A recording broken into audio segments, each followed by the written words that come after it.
Are you good, dude? You ready to get this? You ready to get this show on the road, Skara? Oh yeah, I'm ready, man. I have almost no sleep. I'm so ready. You got no sleep, dude? Nah, I'm running on fumes right now, but it's alright. I guess what they say is true. No sleep for the wicked. Yeah, exactly.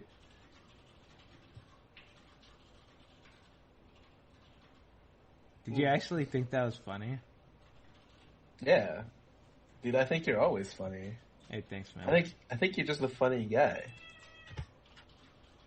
Alright, this shit should be... We should be all good. So, let us get it underway. Ladies and gentlemen, let us begin episode number... 21 of Beyond the Rift, starring the one and only Mr. Michael Santana himself, the Man of Steel, the legend of solo queue, the legend of League of Legends, the legend of LCS, whatever legend that you prescribe to with I'm a Cutie Pie, dude, it's me. How you doing, everyone? And joining me today, the ever-lovable host, Skara, who are you? Dude, I am the ever-lovable host. I've been a pro player. I've been everything but the streamer of the year. Everything the Domino streamer of the year. Don't get it twisted, Scar. You can't belittle my achievement like that. You gotta put the Domino's streamer of the year award winner. Esports streamer of the year. My bad. So I've been everything but the Domino's Esports award winner. Streamer award winner. Of the everything year. But that. Yes. Okay. Everything. Don't. Sky, you're testing my patience right now. I don't like that, but alright. Ladies and gentlemen, we got the Discord Q&A that's going to be happening at the end of the stream. If you guys like asking questions, you know what we love doing? Answering them. So go to the Discord. Links down below, dude. All you got to do, click that link, download the program, go to the voice, or go to the Q&A text chat. Ask some questions, man. We got answers. Shout outs to Bloody also. Great headset that I'm wearing right now. Love it, dude. Can't get enough of it. Thank you, Bloody. But, Scar, are you ready to get underway with the topics? Dude, of course. I'm always ready. Then let's get it underway with the topics. Ladies and gentlemen, we got some hard-hitting topics today. A lot of timely pieces, so let's get it underway. Skara, how powerful is the Warlord's mastery, and should it get looked at for balanced reasons?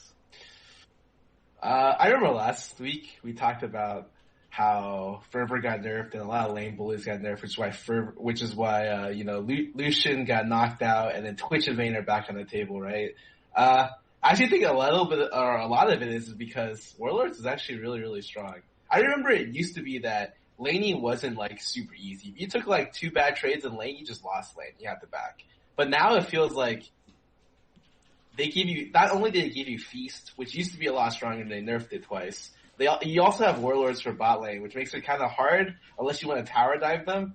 I don't know. Like, I feel like you're the AD carry. You tell me how good Warlords is. I don't think Warlords is overpowered. I just think the options that you have to play against Warlords is like, you have to, if you want to beat Warlords, you either need to use someone that uses Warlords better, which is Caitlyn basically, because Caitlyn's like, you don't need Fervor. She does good damage. She can poke you down. And then God forbid she takes like a bad trade. She'll just Warlords from like 700 range. You can't auto her. And then it's like, all right, well, she's back to full life. And guess my trade was for nothing.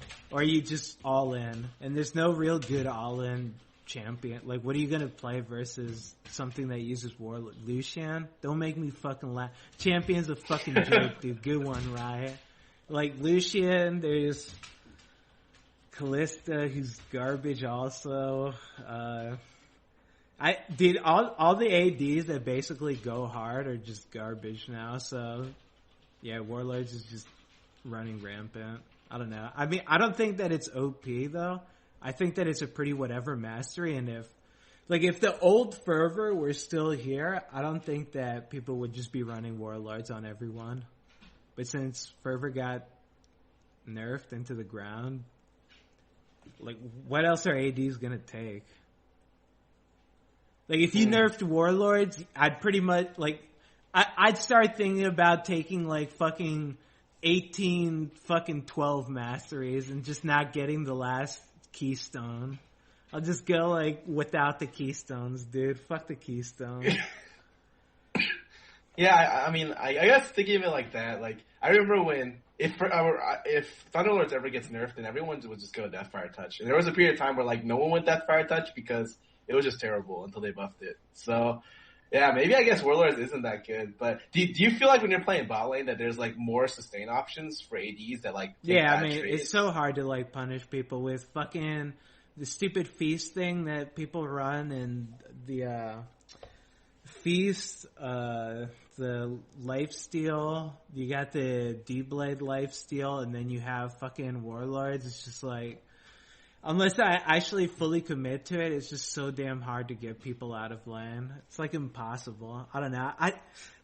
My biggest problem is, like, Keystones were introduced to be, whoa, dude, it's Keystones, but Keystones just feel like Runes and Masteries, where, like, Runes and Masteries, when you look at them, it's like, wow, this is really cool. There's so much depth to it. And then it's like, wait, this shit's all worthless. And you pretty much forced to run like, there's one option that's better than the rest.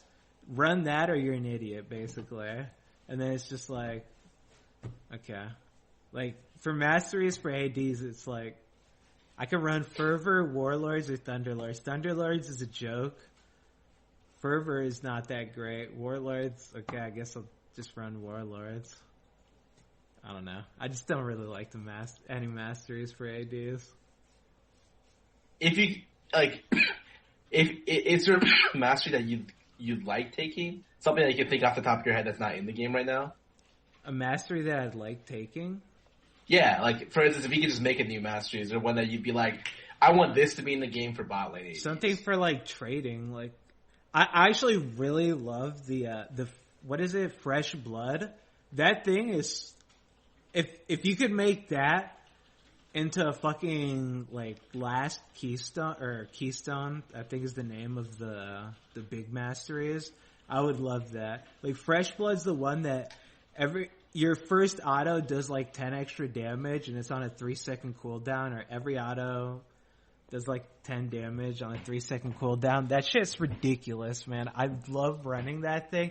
If they'd make that into a Keystone and make it more better, yeah, I'd love something like that. Alright, that's interesting. I actually haven't even taken that mastery in a long time because I just think Feast is so OP, but maybe it's better than that. I mean, it's pretty fucking good. That thing's like... No, it's definitely good if you can get autos off, but sometimes it depends if you can get it. Yeah, I mean, mid lane, like, you're probably not going to be... Like, Feast gives you like 200 HP over a period of like the first 4.5 levels, so I don't know if you're going to get 20 fresh blood procs in that time, but maybe for more all-in mid-lane champions like Cat, it's just better. Yeah, I mean, for someone like, when you play against Caitlyn and when you have the combination of fresh blood for, like, the laning harass and warlords for the sustain, it's just like... Okay. Oh yeah, that sounds a lot better, actually. For mid lane, I don't think you can get that level of range, but for Caitlyn and probably, like, other range champs, it's just a lot better. Yeah, I don't know, bot lane's just...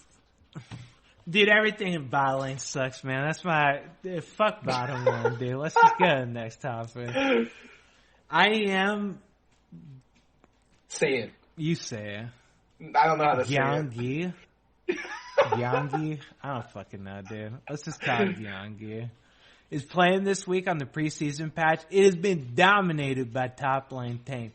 Top is always a lane that seems to be very widely from carry to frontline play and back again. How versatile do the players need to be in the role?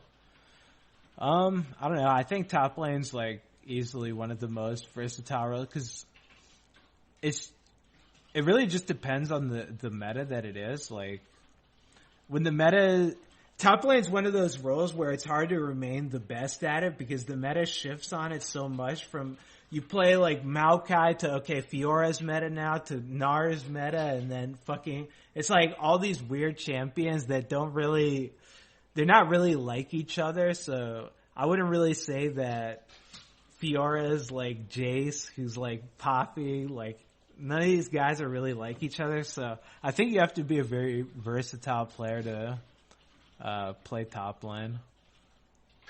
So what is that like the number one stat you look at for top lane? If you're looking to scout talent for top lane, you like a guy who can do it all rather than be like a really, really good tank player or like a really, really good split push player or a carry player. I mean, the thing is with Riot, you never know what the fuck they're gonna do. Like one day they could just be like, you know what, fucking Fervor is OP. We're just gonna nerf this shit into the ground and then just say fuck everyone. And then it's like, well, okay, well, I guess I'm not playing any of that shit. So, it really is just, they could just one day, I'm gonna introduce a mastery that gives you 7% life if you CC, and then it gives it times 5, and then it's like, wow, that's such a stupid fucking idea. Why would you ever do that? Not that this would ever happen, but it's such a stupid fucking idea, but you need to be prepared to be able to play tanks, and playing, the ability to play, you can't transition a tank player to playing fucking Jace. That just doesn't, these aren't the same chance, they don't play the same way. You can't throw Jace into the front line and let him just go bangarang. Ooh, have you been keeping up with IEM Nyonggi? I have no idea to pronounce this, by the way. I gotta be honest, dude.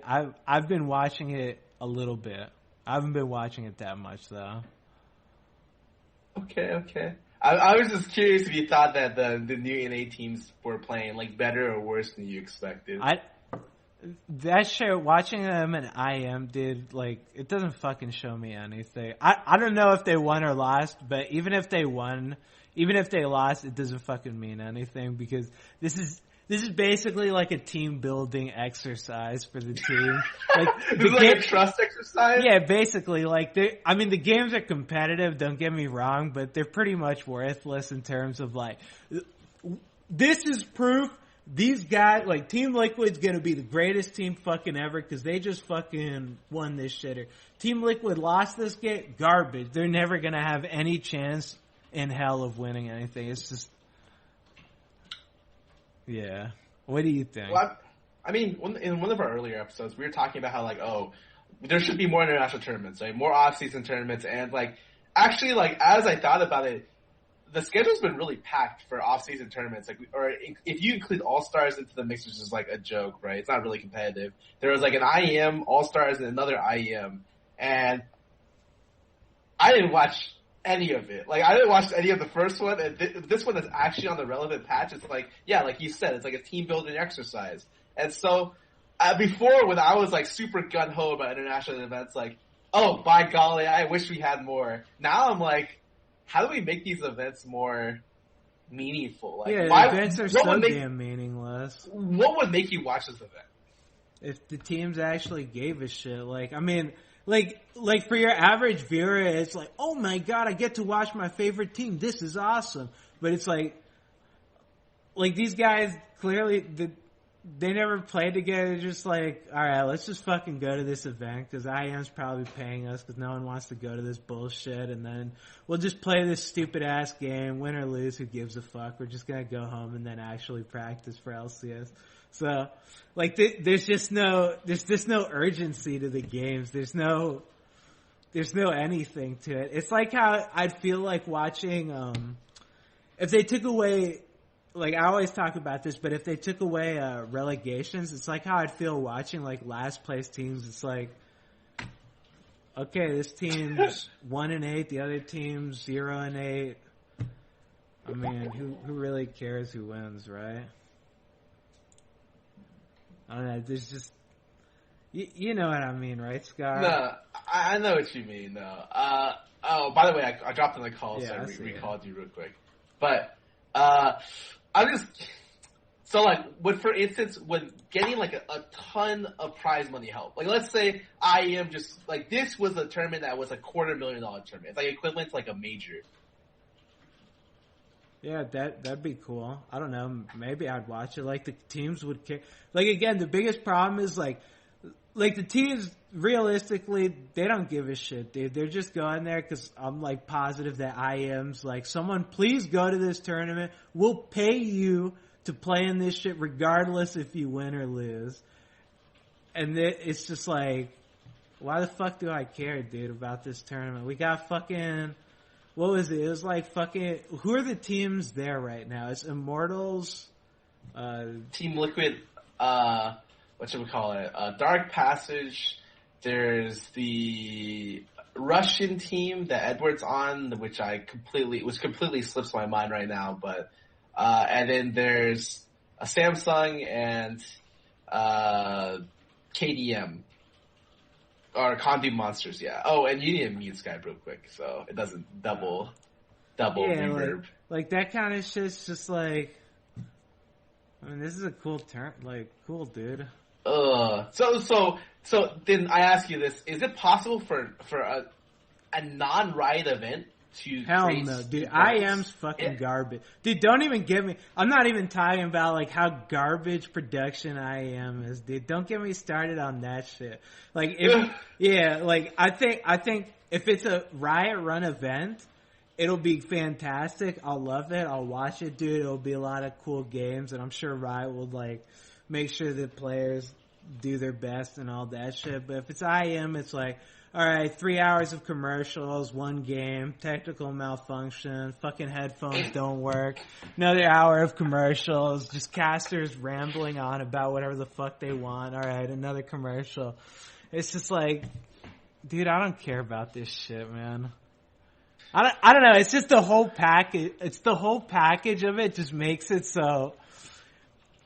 Maybe it's just my inner self being salty. Like, dude, I could never compete at this tournament, so I'm just gonna hate on it because I'm a loser or some shit. But like the IM tournaments, I hate IM tournaments, to be honest. Like, I don't know how you feel about them, but.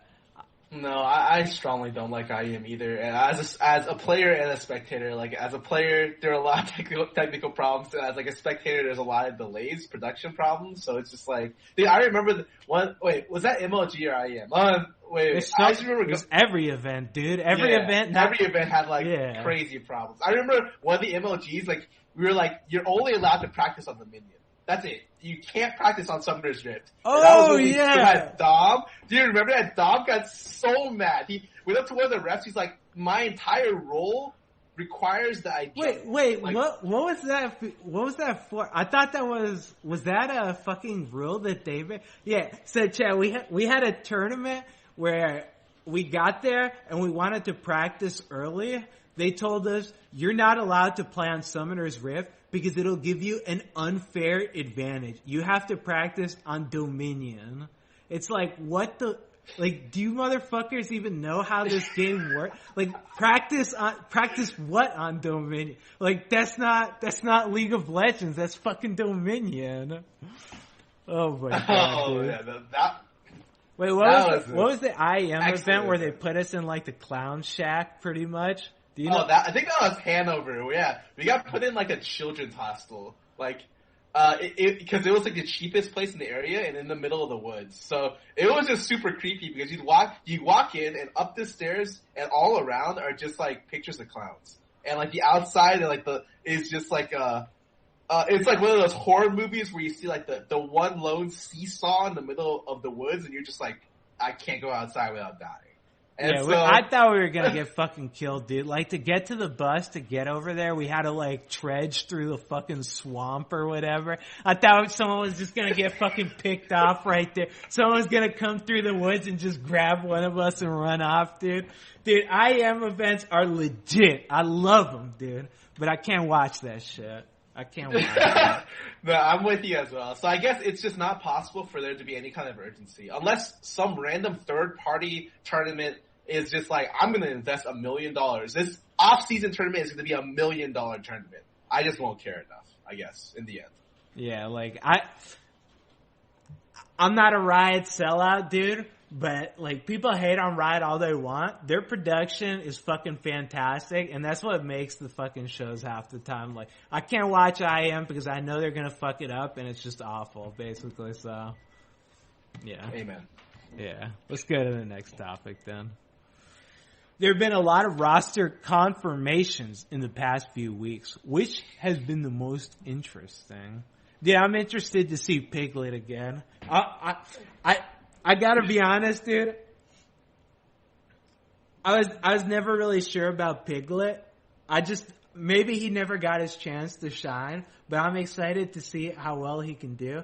I always hear about, like, every time, dude, with people telling me about Korea. I remember Saint Vicious, when OQ first came over, he was hyping me up. He was like, dude, have you played against OQ yet? He's gonna be the best ADC in North America. I was like, I don't know who the fuck this guy is, dude. I don't know anything about him. And then I finally see him playing on NRG, and I'm just like, you're fucking trolling me, dude. So like, my expectations when people hype someone up are basically zero because they've never been met.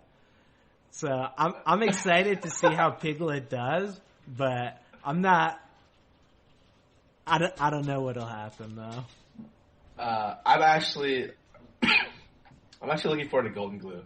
I know a lot of people are giving me like a big question mark. I don't know if it's officially confirmed if he's the mid laner for the roster, but I think that of all the NA talent left, up and coming NA talent, he's probably the closest to being LCS caliber, and I think and he's improved a lot since he played. He still has like a decent amount of problems. Like I saw him play IEM, and the first game he played Rise, I think he took the wrong summoner, he built the wrong items, and I thought he team fought pretty poorly. But like after that game, he didn't do that badly, and so I'm hoping that like he can kind of show his stuff because you like nice the Team Liquid roster if Golden Glue is on it. Yeah, I don't mind. I think that I look at free agent mid laners, he's one of the best NA native free agents. And they have Rainovers, so they're automatically going to be top 4 because Jesus, really? You just think like that? It's just going to happen? Yeah, I think Rainover's that good. Like, wait, but there's no Rainover who needs synergy, man. Dude, he doesn't need Huni. Like I think it's more like Huni needs like a strong supporting cast to help him out. Rainover was like. I don't know how to explain. I think Rainover is the best Western jungler at the moment. I think he is. I think Rainover is great too, but like this. No, as in he can solo carry a team to the top half of the split. I think you give too much fucking credit to being able to solo carry. No, if he's on your team, you'll be top 5. I guarantee you. Like just with if I don't have to see the rest of the roster. Partly because I know he'll only join a team with a good roster, but partly because I think he's just that good. Wait, so let me just make sure the roster is Rainover, Golden Glue, Piglet, Matt Life, and Lorlo still? Yes. You think they're going to be top 4? Oh. First Wait, split, yes. You just said... Yes. Okay. They'll be top 4. Top 4, 100. Pretty sure, yes. Gee, I mean, if you say so... I mean, I think you spoke with such conviction. This is going to be like, not a joke, but I think they'll be around 4 or 5. I don't think they'll be like first, especially with their roster. I feel like their roster will be better over time. With Matt, Lorlo, and Golden Glue, they may need one split to be a lot better. But at the end of summer split, I predict they will be like 4 or 5.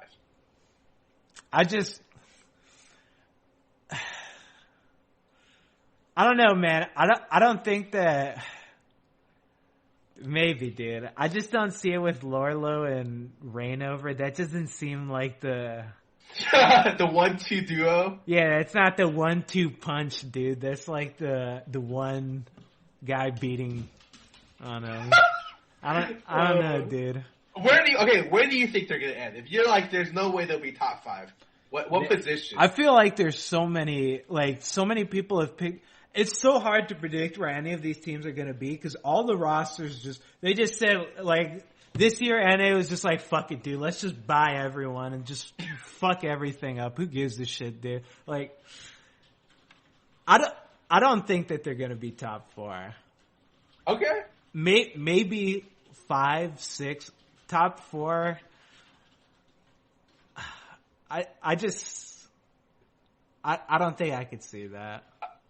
All right, fair enough. All right, you want to take a bet, dude? You say they'll be top 4? I say they'll be bottom. My odds are a little better than yours, but okay. Wait. Do you want? I think they'll be top 4, top 5 by the first split. 100%. By the first split? Yeah. So the spring split is over, and after playoffs, or we could do normal. If it's normal season, I expect them to be higher because I don't know. I don't know what to expect from them in playoffs because that organization isn't super well known for deep playoff runs. No offense, but if it's like normal season, I think top 4. If it's like playoff season, they'll get in the playoffs. I think they'll be like 4 or 5.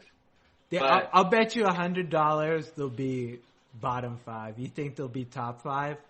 Yeah, you'll bet me $100 they'll be bottom 5 into the first split. Yeah, I think so. Alright, I'm literally gonna make a notepad that says bet with I'm a cutie pie. Alright, what happens if they get 5th place though? What did I write? Wait, but no one wins. Alright, fair enough. It'll be a net gain, or we can both donate to charity or something. Doesn't matter. Fair enough. I got top 4, you got bottom 5. Yeah, let's go on to some other rosters then, because we were on the Team Liquid one for a while. What do you think about Dignitas picking up Someday and Chaser? I gotta be honest with you, my chat's been asking me about this shit all the time. I don't know who the fuck these players are. I know I should know. Like, I know Someday's name is familiar from like some shit, but like, I have no idea who the fuck Chaser is. Chaser's played on, I think it's most well known for his time in Jin Air. And I think he was on Longzhu for a little bit as well. I don't quite remember. I just remember, no, Chaser's pretty good. Like, actually, pretty good. I'm always worried about Dignitas rosters, to be honest, because it's like, I just want to know who the coach is. I hear that Saint got let go as coach, and that might open up the coaching position for someone who's like maybe Korean to be able to help like work with the Koreans and the team better. And so my problem with Dig has always been, who cares what players you have? Literally any one of their rosters could have done well. Like I think any of their rosters can hit playoffs. But I always feel like the support, like there's no coach support. Staff. Really. Yeah, the coaching staff is like there, it exists, but it doesn't really do much, in my opinion. And so because of that, I don't really care what's on the team. Like you can have like 4 rocks in the team and like Chaser or something like that. And as long as like they have a coach. Do you know what the whole roster is? They got rid of Apollo and X Special, or did they keep both of them? They're full. Their AD hasn't been announced. Okay. But they have X Special. Apollo's not on the roster. There's been rumors that Lod is up in the air for who the AD is, but the AD is a question mark. And then there's Chaser, there's Keen, I think, and then there's Someday. The roster sounds fucking whatever to me. Do you know if Someday and Chaser speak English? I don't know, honestly, and that's like a big worry for me. Like I don't know if they don't speak English. That roster's fucking garbage. I don't give a fuck who Someday and Chaser are. Their roster's fucking trash if they don't speak English. I'm just gonna say it, dude. But maybe they do. If they do, hey man, if they get a good coaching staff, I could believe it. But no one knows who Dignitas coaching staff is, or if they even have one yet? No one knows. I've heard rumors that they're looking to get a Korean coach, or maybe a set of coaches. And I think with the money they have, they should get like someone really good. Like I just think they need a group of people to be able to work with the team and, develop them rather than being like, let's just get 5 players who are good. Oh shit, how did we not get the playoffs again? Like, I don't know. That's what I always thought about Dig. It's like, they just got random people. And it's like, okay, well, I guess. Don't know. Yeah, their roster sounds pretty whatever. Are there any other roster confirmations you would like to go over? No, I'll wait a bit. We'll probably end up talking in a later episode about like all the rosters, and just like we'll probably just end up breaking most of the rosters on like a little score sheet to see if me and you agree on some of these. Alright, fair enough then. Let's go to the next topic. The new season has been out for a week. We expected some low quality games to start, but a few weeks have passed. How's ranked been for you since release? It's been pretty good. The key times are fast. The game quality is not the best, but I mean, the key times are fast, so I don't give a shit, dude. They could be worse, dude, so I don't give a fuck. I guess the thing is, it's always it could be worse. But for me, it's like, I just have like very short term memory, man. I remember like I was so optimistic about the new season coming out, and we had just played through like 3 weeks or 4 weeks of preseason, and I remember the first 2 weeks of preseason was just like nail bitingly frustrating some games, and then now I'm just like, oh god, we're back to the same boat. So I don't know if I'm really gonna enjoy ranked until like a couple weeks have passed. I don't know what it is. It's just really easy for me to be, I guess, get a little bit frustrated at these games just because the match quality is the matchmaking really is so skewed, dude. Like some of the times I'll get like support players that, I mean, they obviously don't play support and then they just like play some stupid shit, or I'll just have like players that like dude, I love my fans. I love everyone, dude.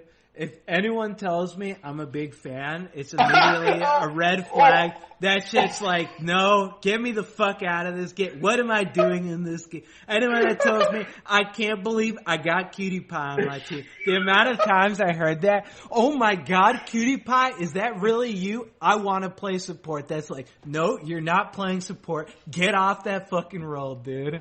Like that's my trigger right there, but I mean, I've managed to do the climb. I'm back at Challenger now, so it's not as bad as it was at the start. But yeah, like the climb up, dude, you meet some people that are just like, whew. It was unfortunate, man, the way that game went, but I'll catch you later, except I won't because you're never gonna get to high elo after the season progresses for a little bit. You know. Yeah, like on my climb up, I literally just finished placements 2 days ago, so I haven't played any of this season until like the last 2 days. And it's just like a lot of people end up recognizing me as I get into the games. I also get that, oh no. If they recognize me, I'm just like, that means that this game is like relatively low elo. It literally is just like a crapshoot. You get that's how I always think. Each team gets 2 Master Challenger players, and the rest of the 3 players they're just potluck. It's like, you just get the system to decide for, Diamond 5 player. Ooh. Plat 1 player? I'll take it, you know? Just like throw them out there at you, and the match quality is just like it's so bad. Yeah, it's like, it can be pretty frustrating. I agree with you on that one, dude. I mean, the thing is that like I always tell my chat, like they tell me like all the frustrations, like you're gonna climb regardless. Anyway. 100%. Yeah, like you're gonna get to the elo that you're supposed to be no matter what. So even though the initial climb is definitely, dude, it's an excruciating pain. Have you had anyone shit talk you after winning against you? It's like, I knew you're garbage. You're washed up. Get back into like. Nah, I haven't had the privilege of one of those yet, dude. I would love to have someone that was like, Cutie, I knew once I played against you, I'd just destroy you. You're garbage, and I hate your stream. I haven't had the privilege of having one of those yet. You had one, Scar? Yeah, I think I had like 1 or 2. It was just really funny. It's like the enemy team will say something, and my teammates will try to like egg me on. They'd be like, "What? You're not going to respond to that, dude? You're just going to let that happen?" I'm just like, "Yeah, because I don't care." Yeah, dude, like, the thing is, people don't understand, like, what the fuck do I care? Like, I got this fucking, like, Diamond 5 player I'm playing against. He's playing like Annie. He flash fucking Tibbert. Haha, you suck, Cutie. It's like, alright, dude, I'm never gonna see you again in, like, a month. What the fuck do I care, dude? Like, in a month, you're gonna be Diamond 5. I'm gonna be Challenger, and I'll never play with you again. Fuck do I care? I don't know. A strange twist of events that Annie player became Jared. Yeah, Jared Kai, exactly. But yeah, like, I don't know, man. The ranked when it resets is always just like a crapshoot. So, yeah, it could have been worse though. I'm happy. I guess I'll agree with you there. Could have been worse. Let's move on. All right. recently Dota 7.0 patch just came out with some drastic changes. Everything from overall experience, parts of the map, and the addition of HOTS talents was introduced. What are some sweeping changes you'd like to make, League of Legends? Dude, I don't know anything about fucking Dota, but I watched one of the streamers playing it with that shit. I didn't know if it was like a game mode or if it was actually Dota. That shit looked cool as fuck, man. Like, that made me want to play Dota. That thing looked fucking awesome. You can explain it, but like, they have it now so it's like you can skill up your abilities or you can choose to skill yourself up, and then after you hit like a certain tier you get like bonuses. Like I know for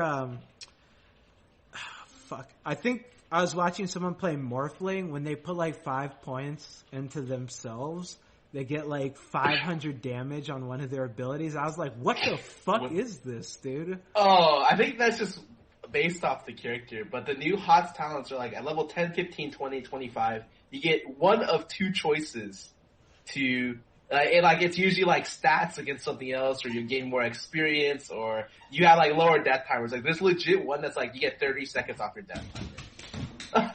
Oh, and really? yeah, and it's just like adds another layer into the game. Oh, what the hell? Wait, that's no. They're like the game is crazy. They change XP so that like overall people level faster. So in the end of the game, the support's not level 17 to the carry's 25 and gets 3 hit by the carry. And then they also added stuff like they switched Roshan from the bottom of the map to like the top. So it's like it'd be like if we alternated Dragon and Baron Pit just randomly. Like it's like if they did that. So I think that they did like insane change. Legit that. Okay, someone did patch note analysis. So similar to me, I do long form patch note analysis. This guy's patch note analysis took 9 hours, over 9 hours. Holy shit! Legit, like the patch notes, you just had to scroll down. You just kept scrolling. It took like minutes of scrolling for you to hit the bottom, or like a full minute of scrolling. Wait, that sounds so cool, dude. I would love if League did. Like, I love those kinds of changes. Those are the kind of changes that are the most fun when it's just like, dude, you know what? Let's fuck everything up. Those are my favorite League change. Like, the problem that I have with this preseason is it was just like, let's just add some plants and fucking nerf some shit and call it a day, dude. I loved it when they'd just be like, alright, we're gonna fucking add Elemental Drake. This shit's random. Who gives a fuck what it does? We're adding these keystones, dude. They're all fucking broken. Just figure out how to fucking make them not broken for us and we'll nerf them for you guys. And then like, all this stupid shit. I love those kinds of changes. Like, this preseason was just like, nice, I got an explosive plant that I can shoot and it explodes. I guess. Well, cool. Is there something that you can think about off the top of your head that you'd like to change? Just something like huge. Like something where you're going to be like, okay, I'm just going to... Everyone gets XP twice as fast. Or like, the jungle camps no longer can be... The XP is like 1% for laners or something like that. Something that you're just like... I got a crazy idea. Check this one out. So, okay. I want them to add items so I don't build IE and fucking attack speed every fucking game when I play AD. I know it's a crazy one, Scott. Here's another one coming straight at you. I want them to add items so when I play middle, I don't build the 20% Morella Nomicons every single game. These are some crazy ideas I know coming straight at you, but... Oh man, yeah, God, I can't believe there's so little items in this game. I wish they added like 4 or 5 this preseason, but I think they add support items, and it's just like and it's like the assassin patch, right? So they added like 2 assassin items or 1 assassin item and changed 2 more. Why didn't they just add more random? I don't know. I like the big sweeping change that I wanted when I first like wrote up this question. I was just like, I want them to remove masteries, like just in general, just like axe the whole thing. Because, like you said, it's not really a choice. And from my perspective, all masteries do is just cause extreme balance problems. So when there's a keystone that's like super exploitable by some champion, and I'll give you a good example of a champion that's super underpowered that uses a keystone well. Heimerdinger with Thunderlords. So Thunderlords requires 3 things to hit the proc. With Heimer Rockets, if they ever buff Heimerdinger, they have to take into account that you're guaranteed a Thunderlords if you ever hit someone with W. I just think that there's really no reason for masteries to be in the game. I don't mind runes because there's ways to like kind of runes are fucking stupid too. No, I agree with you. I think both of those things should be fucking removed because the only thing they do is they just lead to frustration. Because ultimately, when you get to the highest level, it's just like, okay, I'm gonna run the same shit every fucking game, basically. Like as an AD, okay, I'm running attack speed, AD, armor, MR. It's like. Well, I just think a little bit of that is just because they're terrible at balancing the runes. For some reason, they're okay with having two super efficient runes, armor quints and attack speed quints. I remember back when like you had a choice between attack speed and AD for your quints, and it was like, oh, you'd have like maybe like one more page as AD. I could see that. Now it's like, no, we're just gonna go attack speed quints every game. Dude, I've had the same rune page. I don't think I've changed my rune page for 3 years now or some shit. I don't think I've changed my rune page since I was in the LCS. It's probably been like 4 years actually. Yeah, I remember when talking to like writers about like what the importance of masteries is. One of the arguments one of the reasons I was told was that like people really like keystones because they seem like choices that you want to make. And I was like, okay, well that's not really true at some point. And that was agreed upon. And the other thing that I thought was really funny was like, you feel better when you tend to proc certain keystones. Like if you're procking Thunderlord, you tend to feel like you see the like animation go off and you're like, oh my god, I just shot a lightning bolt at them. Like that makes you feel good. Now it's just like, that's such a dumb reason. Yeah, but it makes so much sense. Yeah, I can understand that. Like, maybe it's just because like me and you, we're fucking spoiled or some shit, or we just look at it badly because there's not really any choice. But like for a lower level player, he's like, oh boy, dude, let me look at my masteries. I like to play Veigar. I'm gonna take Storm Raider Surge Veigar because I like moving really fast, dude, and I like going crazy. It's like, don't take Storm Raider Surge. That's fucking. Why would you take that shit? Just go damn. Like you only need damage. Just get more damage. Like a lot of the choices that you have aren't. It's just an illusion of choice because once you get to a high enough level, it's like, okay, take this shit and you take this shit and just go get him, champ. It just feels bad because I can just think of champions that get negated by keystones. Like champions like Nasus, who are their withers entirely. The wither is like the bread and butter of that champion. Like people think it's his Q or his E, but his wither is like his main CC, how he keeps people there. And then I found out playing the game the last month that even if he withers you before your Storm Raiders procs, your Storm Raiders for the duration of the proc for the full 3 seconds will negate wither completely. And so you can just run away. So like the way you beat Nasus is you take Storm Raiders and you pick a champion that can do 30% of their health. And then you auto win like the lane, and in team fights he can't do anything to you. And I'm just like, that seems so stupid. Just because this mastery exists means that I can't lane effectively against like a couple of the crowd because they can just take it and completely negate like my ganking and my CC ability. I mean, I don't know, man. I agree with you.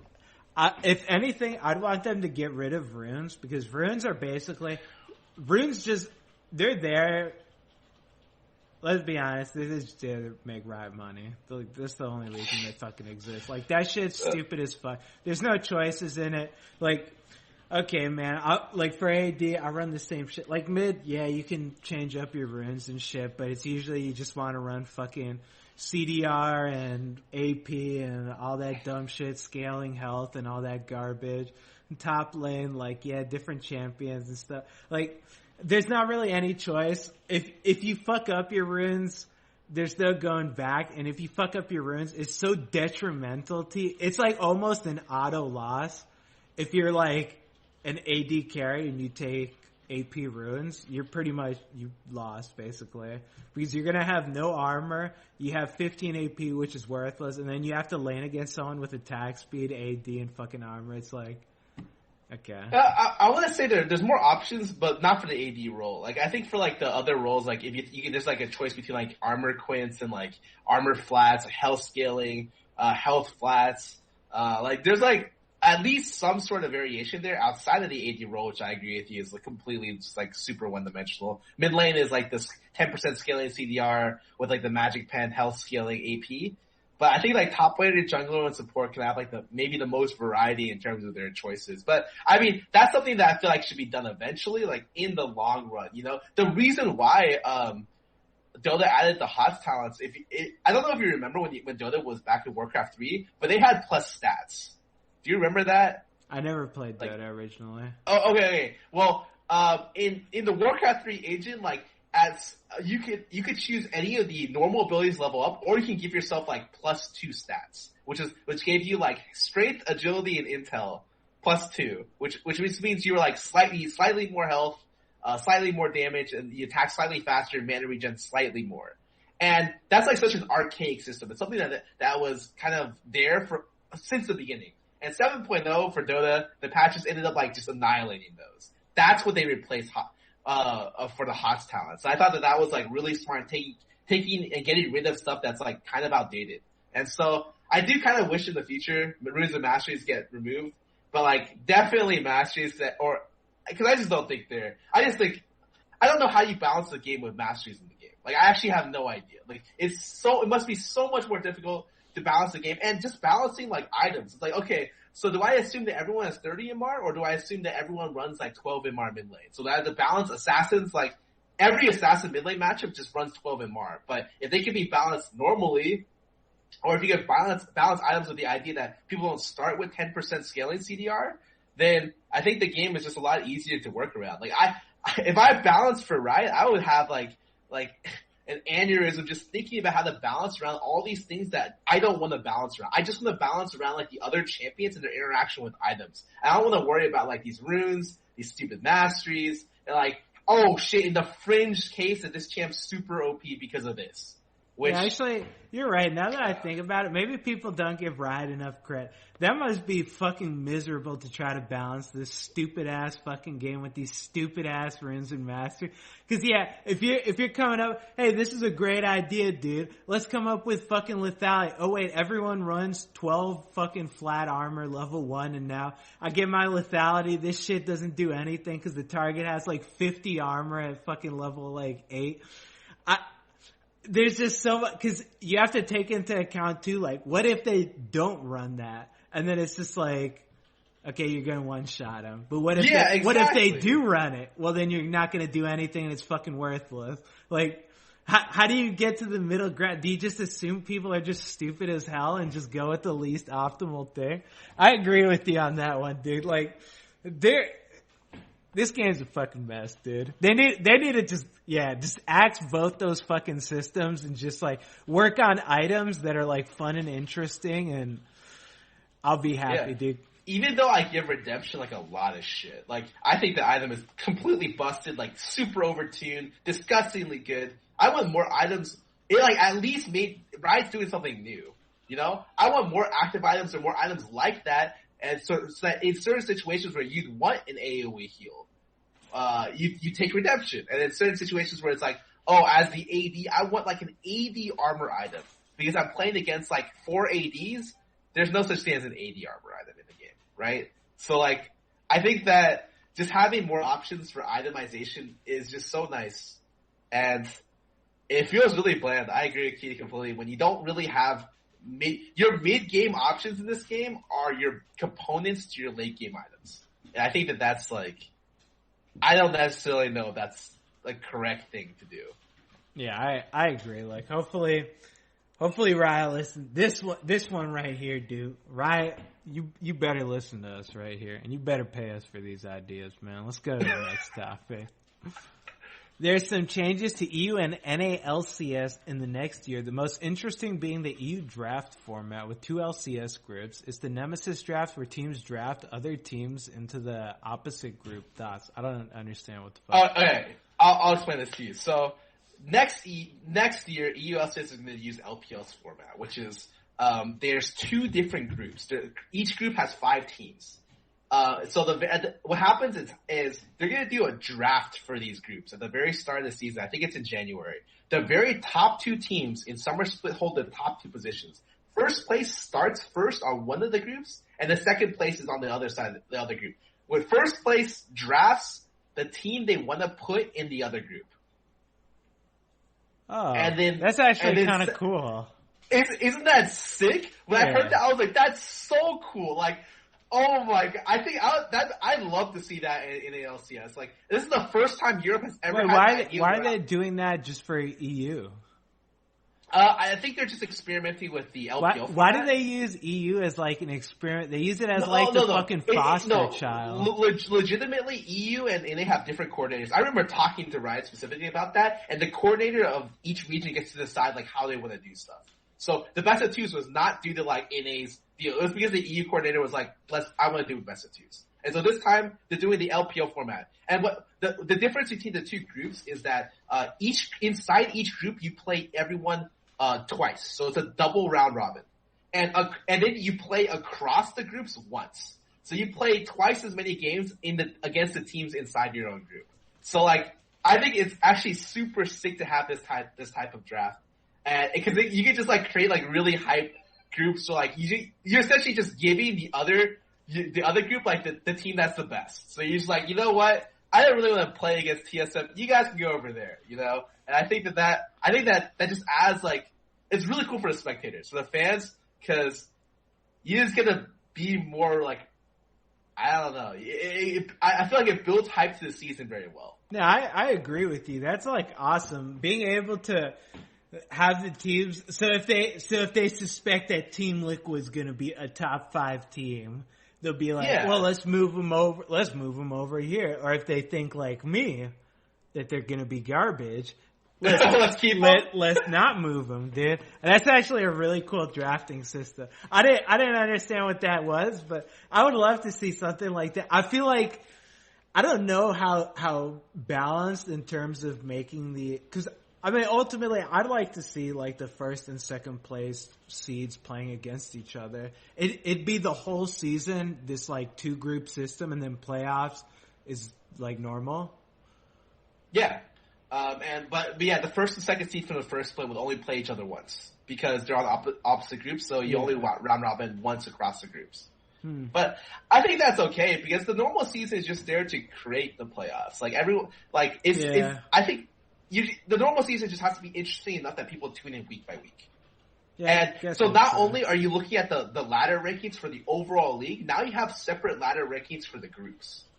I think that creates like different things for you to look at. Yeah, that sounds so stupid. But as a spectator, like, I could just be like, oh my god, Group A looks so stacked, but look at Group B. This guy's so good at Group B, but how would they do in Group A, you know? And I think that those are like the type of things that you want as a spectator. You want those types of... I mean, it just makes playoffs that much better too when you're like, damn, this player, this AD in Group A is just going apeshit, but how would he do against the AD in Group B? I can't wait to see playoffs and find out when they go head to head against each other. That shit, that's a pretty good fucking idea. I hope that this comes to NA. I mean, hopefully it's a good idea. It might just end up being shit. I don't know. It might be terrible. So like, I'm happy that EU's trying it out. But if it does, we're gonna have to be well. And from what I understand, this is what LPL's been using for all of 2016. And I didn't watch almost any LPL, so I wouldn't know. I just caught like a game or two here and there. But I think it's worked pretty well for them. So I'm really interested to see how it works for Europe this year. Yeah, that's.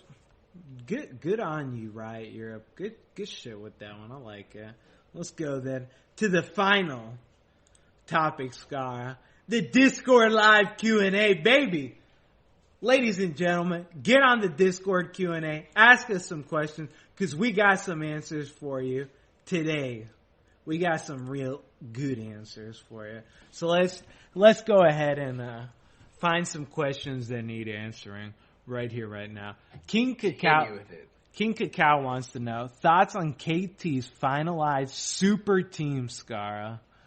They're super good. Like, this is the year where it's like every year I'm like, oh, the gap's closing kind of a little bit. And I think the gap is closing between all the other regions and Korea, but like Korea decided this year is like, okay, we're gonna take all the guys back from China. We're just gonna make like 3 teams that are just amazing. And so yeah, KT is one of the amazing teams. They're gonna be like top 4 at Worlds or something stupid. I think that with the more great teams that I see like this, the more I would like to have Worlds be 20 spots rather than I think 16 right now, because I just think that giving Worlds is like. Then again, I guess it's kind of weird because giving any region 40% of the overall league sent to Worlds seems like way too much for international competition. But I think it'd be nice to see how a lot of these teams do. I don't know. Like you said, start of the season, any roster can look good on paper, but you gotta see how they work out in the end. So I guess I'm less interested in KT and more interested in North America because I think the NA teams have a lot more question marks on top of them. Good answer, dude. Joseph Angelo wants to know. I've noticed you guys suggesting the Exhaust Summoner spell to be nerfed or even removed to give Yes, please, God. Sorry, keep going. To give assassins more opportunities for success. What do you think would be the effect of nerfing or removing other summoner spells, emphasizing flash, or removing the entire summoner spell mechanic? How would this affect the gameplay? That's a good question. I don't know, man. I'm not really sure. I feel like the game's like kind of balanced around. Like again, what Scar talked about earlier, there's so much bullshit in this game that they have to balance around. Like it's almost a given that, like that the champion designers like take into consideration everyone runs fucking Flash. Okay, we need to take this into consideration. If you get rid of it, someone like LeBlanc would just go absolutely apeshit. If you get rid of just summoner spells and you have LeBlanc running around and you're a fucking AD, like, you're dead. Like, what do you do? There's literally nothing for you to do to outplay her. You can't flash or, like, W to maybe get out of range of it. You're guaranteed to get hit with her passive no matter what because she's just gonna Q and then ulti Q you and, yeah. Yeah, I think a lot of people, like the idea of Slash being taken away, but don't really realize the repercussions. If you're playing like Jinx and you're playing against Hecarim, like he doesn't need a summoner spell to kill you. You need a summoner spell to stay alive. Like the game becomes so much more team dependent if summoner spells are taken away because a lot of summoner spells are like the variants in the lanes. I think not only is it more team dependent, it's like it gives you random variables to work with. Because if summoner spells didn't exist in the game, I guarantee you a lot of casual players won't like it. Because I can a lot of the better players can factor in if there's no summoner spells in the equation, I know how the fight's gonna play out perfectly. Or to a very high degree. But if they're in the game, I always have to think, shit, if I go in, when are they going to exhaust me? And they choose to exhaust me, exhaust him. If I go for this skill shot but he flashes it, do I just lose there? I think I do. So Flash creates not only more random variables to keep worse players at an even playing field, no offense. It also creates more solo outplay potential. And I think that I don't. People don't realize how important summoners are. So I know a lot of you guys are bottom laners out here. Let's just use a hypothetical. If you're playing against Caitlyn and she zones you off the creep wave, if you don't have summoner spells, you're never getting back on the creep wave. The only way that you can push her off of it is if you can go on her and try to fight her off, but then she's just gonna 90 caliber net you and kill you basically. So you have to flash on her and all in her. If you're any fucking support, you just flash all in her.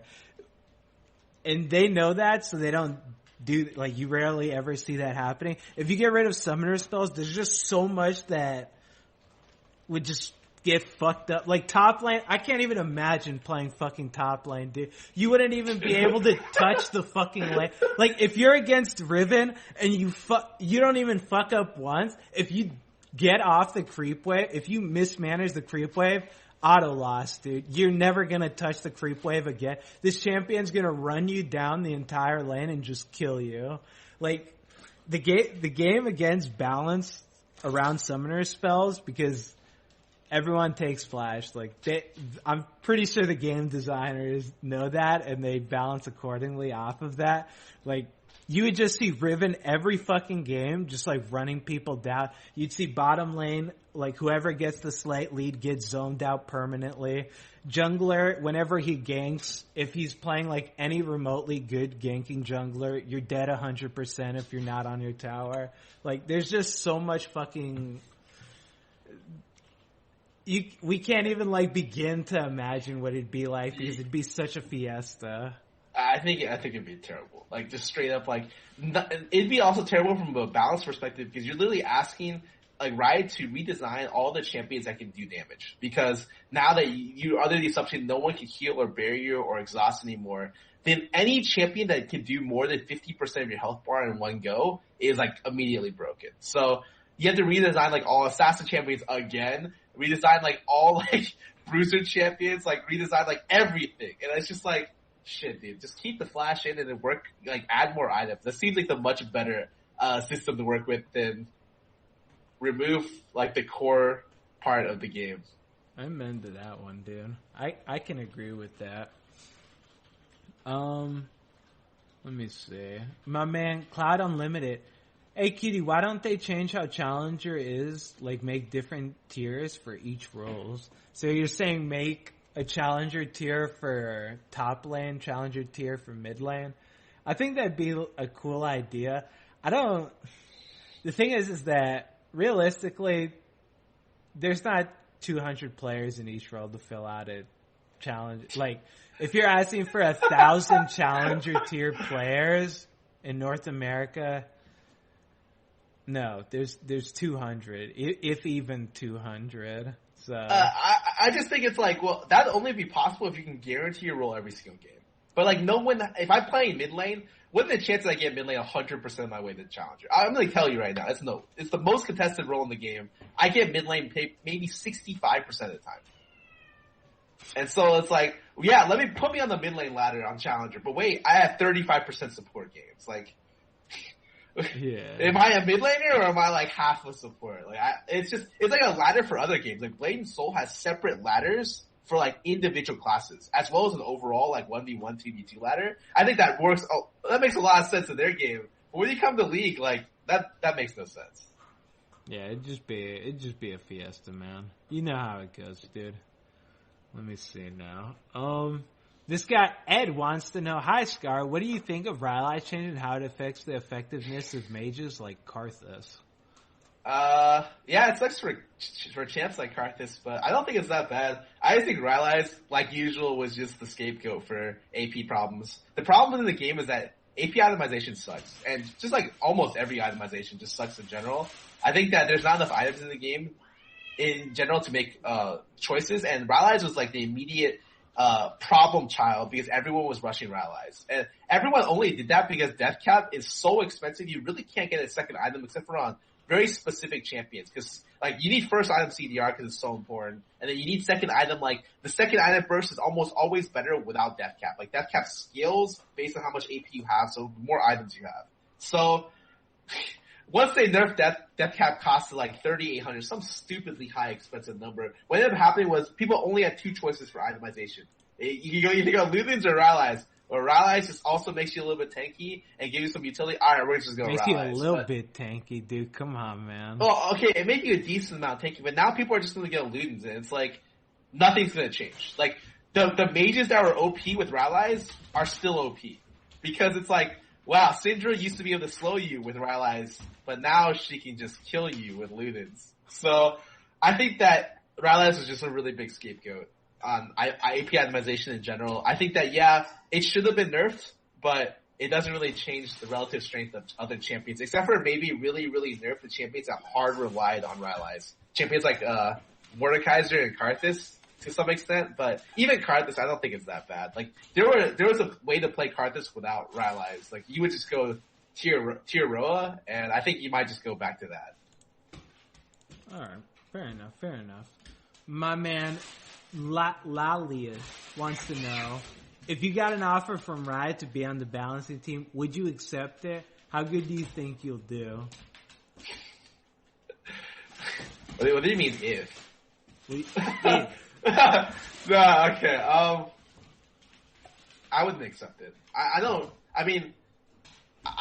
enjoy doing what I'm doing right now. I enjoy creating content. I enjoy doing stuff like this show with Cutie. So there's no way I would do balance, especially because I just told you balance is a nightmare, dude. Let's say I get announced. Oh, Scar is a balance champ. You know what my Twitter feed is gonna look like? Scar, I can't believe you made a collie this OP. What were you possibly thinking? Giving her 5 more AD on her auto attacks. I would legitimately get a headache every day trying to justify my balance decisions to other people, because even the balance decisions that I have on my own stream that I talk about, people are like, Scar, I don't believe you. I think Rylai's is a bigger problem than you think. And I'm just like, okay, great. Or people will throw some random statistics. Scar, did you know that LeBlanc actually has a 44% win rate? It means that she's not broken. I was like, yep, that's exactly what it means. You're definitely balancing the game better than me. I wouldn't be able to take it, man. I just can't do it. Yeah, balancing this game is just, we can throw our shit and just talk our stupid shit all the time, but balancing this game would be a complete nightmare, really. If I got down to the nitty gritty and Ryan was like, all right, Cutie Pie, you need to solve all this game's problem, I'd be an hour into it, I'd just, fuck this shit. I'm fucking done, dude. It's I'd have my okay, here's my masteries, here's my runes, here's my summoner spells, here's all the champion abilities, here's fucking the map design, here's fucking the average gold, average some shit. Alright, let's factor all this in. Let's start creating an item. Let's make an item that's not broken for every champion in the game and isn't easily abused and all this shit. I can't do that, dude. It's just too much stuff to consider.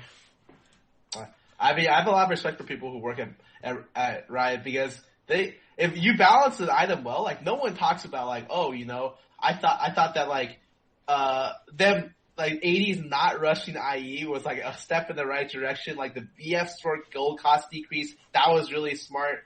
But that's just it's talked about a little bit, when an item is too good, or people think it's too good. Dude, I've heard about Rylai's being OP for months now.